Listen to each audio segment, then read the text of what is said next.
Construire son deuxième acte, ça peut être la partie la plus difficile de la création d'une histoire. Mais si c'est bien fait, ça peut être la partie la plus cool et la plus kiffante, et dans laquelle toi, en tant qu'écrivain, tu vas prendre le plus de plaisir.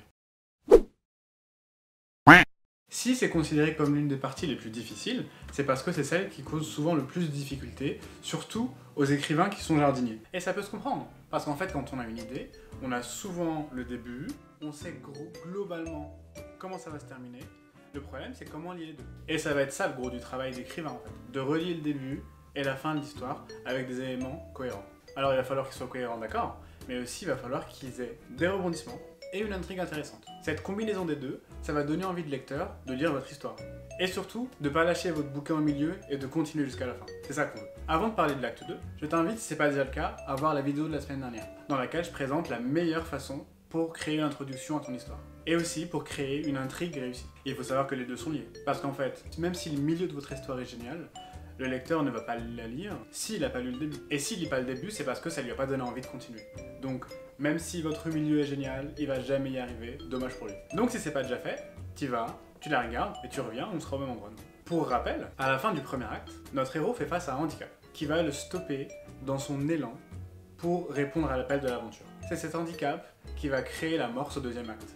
Et finalement, peu importe que le handicap soit un humain, ou un concept, ou à la rigueur des conflits internes, tant qu'il y a un handicap. Finalement, si c'est un conflit interne, c'est pas plus mal. Parce qu'en fait, plus c'est violent, plus ça va marcher. Donc là, en fait, faites-vous vraiment plaisir. C'est le moment de balancer toutes les saloperies que vous avez en tête. Et cet handicap va avoir pour conséquence de faire comprendre au héros qu'il s'y prend pas de la bonne manière pour atteindre ses objectifs. Ça va donc amener le squelette général du deuxième acte, à savoir que ce handicap va générer une réaction, un rebondissement et une action de la part du héros. En soi, c'est assez simple, hein, c'est une suite logique d'événements. Il se passe un truc mal, on y répond, mais il y a un imprévu auquel on doit faire face. Finalement, dans la vie de tous les jours, imagine que c'est un handicap assez simple. Imagine par exemple que tu es sur le site de la SNCF et que tu veux prendre des billets. Sauf que le site ne fonctionne pas. Du coup, ça c'est ton handicap. Ta réaction, ça va être de recommencer. Le rebondissement, c'est que ça fonctionne toujours pas. Quelle surprise. Et là, ton action, ça va être de changer de support. Donc par exemple, tu vas prendre ton billet sur ton téléphone portable et là, ça fonctionne. Je sais, c'est le meilleur exemple de la planète. Donc au début du deuxième acte, le héros a un plan pour affronter le handicap. Comme on le sait déjà, il va à la découverte du nouveau monde pour obtenir ce qu'il souhaite. Et là, c'est le bon moment pour faire découvrir à son lecteur un peu plus d'aspects de l'univers. Vu qu'on l'a pas trop fait au début de l'histoire pour pas trop charger, alors pas tout d'un coup, hein, on y va mollo. Ce qui est sûr, c'est que maintenant, le lecteur, vu qu'il sait un peu ce qui se passe, il a compris, il en sait au moins autant que le personnage principal, il est prêt à découvrir l'univers. Une fois qu'on a planté le décor, il va falloir montrer comment le personnage va accomplir sa mission, à un genre de pas à pas. Parce qu'en tant qu'auteur, on doit savoir exactement ce que va faire ton personnage. Avant même de commencer à en parler, on doit tout savoir. Après, pour le reste, il va falloir choisir, et ça c'est en fonction de chacun, comment on positionne ça. Est-ce qu'on dit tout? Est-ce qu'on donne juste une partie d'information? Est-ce que le personnage principal va tout savoir? Est-ce qu'il saura pas tout? Ça c'est en fonction de l'histoire que vous voulez raconter. Mais en tout cas, en faisant ça, on va garantir le fait que le lecteur va être intéressé. Et là pareil, soit on fait en sorte, en tant qu'écrivain, que le lecteur, par plusieurs biais, soit au courant de tout le plan, de tous les événements. Et là, en fait, il peut en savoir plus que le personnage. C'est même pas mal, parce que finalement, le lecteur en saura plus que notre héros, et c'est assez gratifiant en tant que lecteur, de savoir que nous on sait, que le personnage principal lui il sait pas, et de voir comment lui va parvenir à atteindre ce qu'il veut, sachant qu'il sait pas tout et nous aussi. Là au niveau de ce qu'il sait pas, le lecteur c'est à toi de voir. Mais ce qui est sûr, c'est qu'il doit savoir quelque chose, pour rester engagé dans l'histoire. Et là peu importe le plan, on peut même donner à son héros un plan ridicule, ou un plan dont on est sûr qu'il ne va pas réussir. Et un plan qui va pas réussir c'est finalement peut-être mieux, parce qu'on est sûr que ça va causer plein d'événements pendant le rebondissement. À toi de voir. Durant sa découverte du monde, il faut en profiter pour présenter le reste des personnages. On doit définir leur rôle, leurs objectifs, à savoir est-ce qu'ils ont le même que celui du héros ou pas. Si oui, pourquoi. Et sinon, pourquoi aussi. Il faut savoir que durant le deuxième acte, et ça, globalement, plus c'est fait tôt, mieux c'est, on doit découvrir tous les personnages principaux de l'histoire. Tu vas devoir t'intéresser après ça aux épreuves et aux obstacles sur la route de notre personnage. Que ce soit des conflits sociaux, par exemple des personnages qui se retrouvent embarqués dans une histoire ensemble mais qui s'entendent pas, du coup ça c'est jackpot parce que c'est beaucoup de conflits, ou d'autres problèmes. Et tout ça, ça va générer de la frustration et des doutes dans la tête de tout le monde et surtout le personnage principal.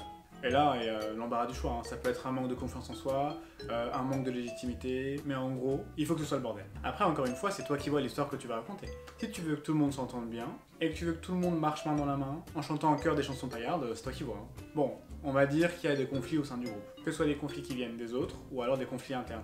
soit à un seul personnage, soit à plusieurs. Le personnage, s'il est tout seul, ou le groupe, va devoir faire face à des obstacles. Ça marche mieux s'ils sont en groupe, mais ça peut marcher aussi s'il est tout seul. Bon, ce cas de figure-là marche mieux si c'est un groupe de personnes fraîchement constituées. Ils vont devoir faire front commun face à une difficulté, un adversaire, un obstacle, peu importe, et réussir. C'est une petite victoire, en fait, qui va causer et créer un nouvel élan et une cohésion entre ces personnages. Donc ils sont tous copains, mais l'étau se resserre, et les héros se rapprochent de ce qu'ils cherchent.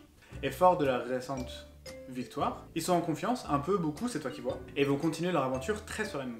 Là, en parallèle de cette évolution de notre groupe, qui sont de plus en plus confiants, de plus en plus contents d'être là, etc., on va devoir introduire les antagonistes. Ils entrent en scène, et on va mieux comprendre leurs motivations et leurs buts. L'idée doit avoir un début de notion des plans de l'antagoniste.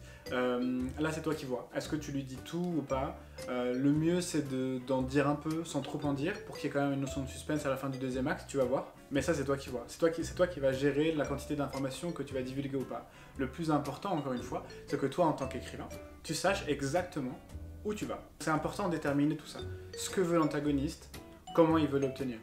C'est le principal. Finalement, c'est un miroir parfait entre ce que veut le protagoniste et la façon dont il va l'obtenir. Il faudra donc, pour l'antagoniste, insister également sur ses conflits internes, s'il y en a. Est-ce qu'il reçoit de la pression? Pourquoi est-ce qu'il fait? Est-ce qu'il veut plaire à quelqu'un? Est-ce qu'il est obligé de le faire? Peu importe. À toi de trouver et faire en sorte que ce soit très pertinent. Et si ça c'est bien fait, ça permet d'éviter le symptôme du diabolus ex machina, qui fait que le méchant sort à un instant et gagne tout. Alors que si c'est cohérent, on comprend en tant que lecteur que c'est possible, que l'antagoniste a telle capacité, a tel pouvoir, a tels hommes à son service. Et là, jackpot, on va en apprendre un peu plus sur la nature des éléments auxquels vont faire face les personnages principaux. Ça nous amène au milieu de notre deuxième acte. C'est là qu'il va y avoir un rebondissement qui va faire que ton héros passe d'être passif à être actif au sein de l'histoire. Il était passif juste là parce qu'en fait, il subissait les éléments. Donc il décide bel et bien de répondre à l'acte de l'aventure, mais c'est en réaction à plusieurs événements. Là, il décide consciemment de prendre part à tout ce qui se passe et d'y faire face.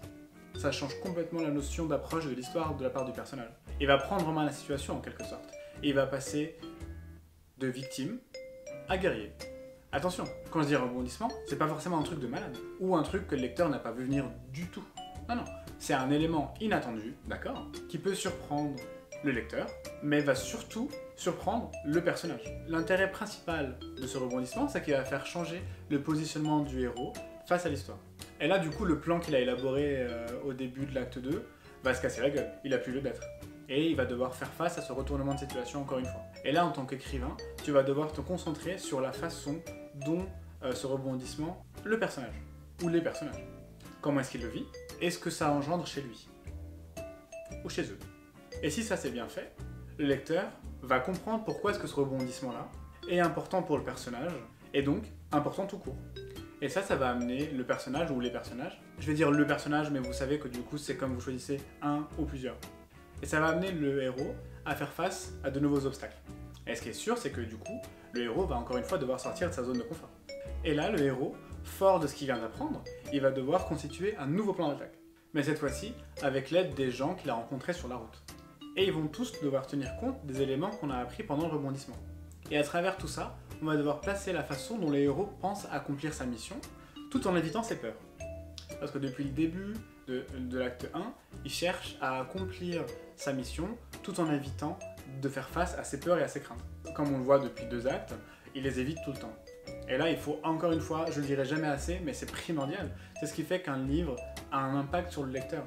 Mais il faut encore une fois tenir compte de l'implication du lecteur. Et il faut le laisser informer de ce nouveau plan, ou une partie. Qu'il connaisse l'issue du plan, c'est pas ça le plus important.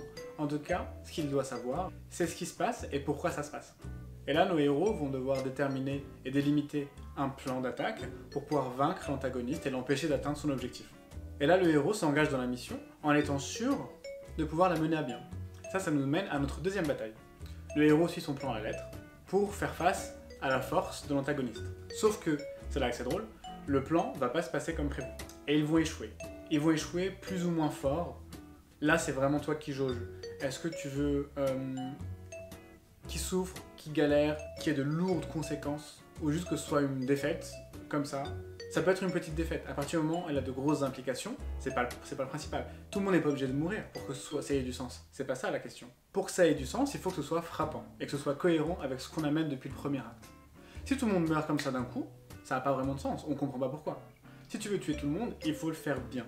Il faut que ça ait du sens. Toute mort, si elle n'est pas justifiée, au final ne sert à rien. Après, je dis mort, ils sont pas obligés de mourir, hein. Il peut leur arriver plein de choses, amputation, perte de mémoire, tout ce qu'on veut. Mais le tout, il faut que ce soit cohérent.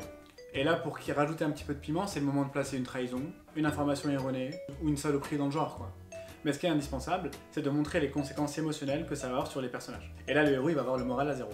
C'est le moment de mettre la note finale à ce désastre. On découvre l'identité de l'antagoniste, si on l'avait pas vu tout à l'heure, et suite à cette défaite, on en apprend beaucoup plus sur son plan. Et si jamais tu veux faire en sorte que l'antagoniste soit un personnage qu'on ait déjà rencontré, ou pire, un membre du groupe, c'est possible, ça marche très bien, il faut juste que ce soit bien amené, pas que ça tombe comme un cheveu sur la soupe. Là, les enjeux sont encore plus hauts. Ton héros va devoir gérer des émotions fortes, et digérer la grosse défaite qu'il vient de subir. Sachant que lui, à la base, il y allait en pensant gagner, avec son plan infaillible.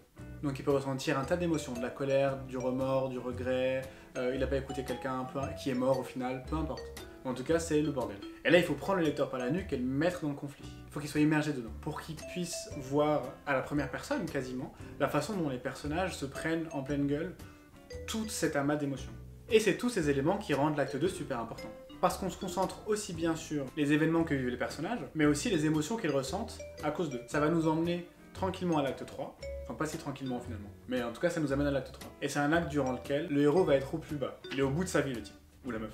Et ça, on va le détailler dans la vidéo de la semaine prochaine. Merci beaucoup d'avoir regardé la vidéo, j'espère que ça vous a appris des choses. L'acte 2, il est très dense, donc c'est un peu plus long que d'habitude. Je parlerai dans une prochaine vidéo, après l'acte 3, des durées approximatives de romans en fonction de genre. Parce que l'acte 2, c'est un gros morceau. Et en fait, il y en a beaucoup d'éléments à placer dedans. Notre héros, il vit les montagnes russes, lui. Il est confiant, il se casse la gueule, il se fait des copains, il peut se faire trahir, ses copains l'aident pas, il aide, peu importe. C'est le bordel. Et c'est super intéressant. C'est un acte qui prend du temps à écrire, mais avec ces astuces-là, ça va vous prendre beaucoup moins de temps, parce que vous saurez où vous irez. Et vous saurez faire ressortir tous les éléments qui font que ça va tenir la route. Entre-temps, moi je t'invite à commenter si tu as des remarques, des questions ou des objections. Tu peux me suivre sur ma page Instagram, où je suis très actif aussi, où je mets plein d'astuces, plein de tutos, plein de conseils. En attendant, je te dis à vendredi prochain. Abonne-toi si c'est pas déjà fait pour pas louper la prochaine vidéo. Je te souhaite une bonne journée, un bon week-end. Bonne écriture, bonne lecture. Salut, à vendredi.